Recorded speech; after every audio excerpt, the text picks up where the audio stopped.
Parasailing ঘিরে ঘন ঘন দুর্ঘটনা হচ্ছে কক্সবাজারে। এ নিয়ে একটু খবর আমরা জানবার চেষ্টা করব। সহকর্মী আজিম নিহাদ যুক্ত হচ্ছেন কক্সবাজার থেকে।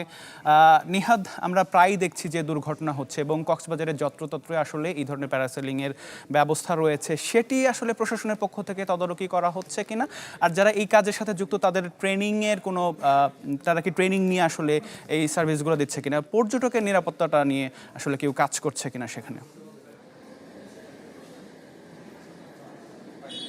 কক্সবাজারে ৫টি মূলত প্যারাসেলিং সিস্টেম আছে। এর মধ্যে গতকাল যেখানটায় দুর্ঘটনা ঘটেছে সেটি দরিয়ানগরের পয়েন্টে যেটি রয়েছে সেটি।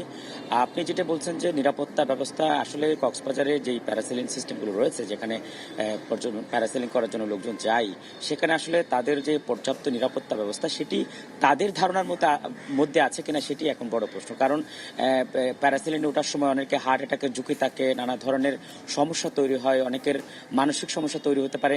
এই বিষয়গুলো উঠবার আগে যে হেলথ চেক আপ করতে হয় সেই ধরনের কোনো ব্যবস্থা কিন্তু তাদের মধ্যে নাই। এবং যদি কোনো পর্যটক সমুদ্রের উপর পড়ে যায়, ফলে তাদেরকে সমুদ্রে পড়ে গেলে সেখান থেকে উদ্ধার করার জন্য যে নিরাপত্তা কর্মী থাকা দরকার বা যে ধরনের নিরাপত্তা ব্যবস্থা থাকা দরকার সেটাও কোনো প্যারাসেলিনের মধ্যে নেই। এবং একই সাথে তাদেরকে দ্রুত হসপিটালে নিয়ে আসার জন্য যে অ্যাম্বুলেন্স সিস্টেম রয়েছে, অ্যাম্বুলেন্স ব্যবস্থা সেটিও কিন্তু নেই, কোথাও অ্যাম্বুলেন্স নেই। এবং জেলা প্রশাসনের একটি শুধুমাত্র পর্যটকদের নিরাপত্তার জন্য একটি অ্যাম্বুলেন্স রয়েছে, সেটিও কিন্তু দীর্ঘ সময় ধরে আমরা যেটি দেখছি যে জেলা প্রশাসনের কর্মকর্তারা বা তাদের নিজেদের প্রয়োজনে ব্যবহার করে, কিন্তু পর্যটকদের নিরাপত্তার জন্য এই অ্যাম্বুলেন্সটা কখনো ব্যবহার হতে দেখিনি। সর্বশেষ গতকাল জেলা প্রশাসক যেটি জানিয়েছিলেন, এই অ্যাম্বুলেন্সটি আসলে দীর্ঘদিন ধরে অকেজো অবস্থায় পড়ে রয়েছে, সেটি মেরামত করার প্রয়োজন পর্যন্ত তারা বোধ করেনি। ফলে কক্সবাজারে পর্যটন ঘিরে যে নিরাপত্তা ব্যবস্থা শুধুমাত্র প্যারাসেলিনে নয়, যে কোনো জায়গায় আসলে নিরাপত্তা ব্যবস্থা নিয়ে জেলা প্রশাসন প্রধান যেহেতু দায়ী, তারা আসলে মারাত্মকভাবে উদাসীন, তারা এই তদারকিগুলো কোনোভাবেই করে না। এবং গতকাল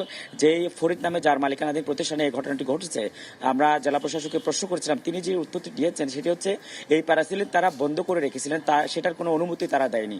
যদি অনুমতি না দিয়ে থাকে প্রশাসনের নাকের ডগায় একবারে বিচের মধ্যে, সেটি আসলে কিভাবে পরিচালিত হচ্ছে।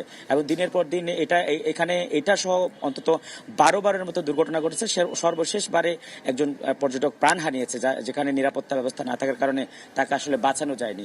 এই ঘটনার পরে এখনো পর্যন্ত জেলা প্রশাসনের যে তৎপরতা সেটি আসলে সেভাবে দেখা যাচ্ছে না। যদিও আজকে বিকেলের দিকে আমরা জেলা প্রশাসনের নির্বাহী ম্যাজিস্ট্রেটের নেতৃত্বে সেখানকার বেশ কিছু সরঞ্জাম জব্দ করা হয়েছে এবং প্যারাসেলের যে ঘরগুলো রয়েছে সেগুলো উচ্ছেদ করতে গিয়েছিল, কিন্তু সেগুলো উচ্ছেদ করেনি। ফলে কক্সবাজারের প্যারাসেলিং করতে গিয়ে যে ধরনের নিরাপত্তা ব্যবস্থা দরকার বা তাদের যে প্রশিক্ষণ, কোনোটাই আসলে নেই, আন্দাজের উপর সব করছে। ফলে এই দুর্ঘটনাগুলো বারবার ঘটে যাচ্ছে। আতিক।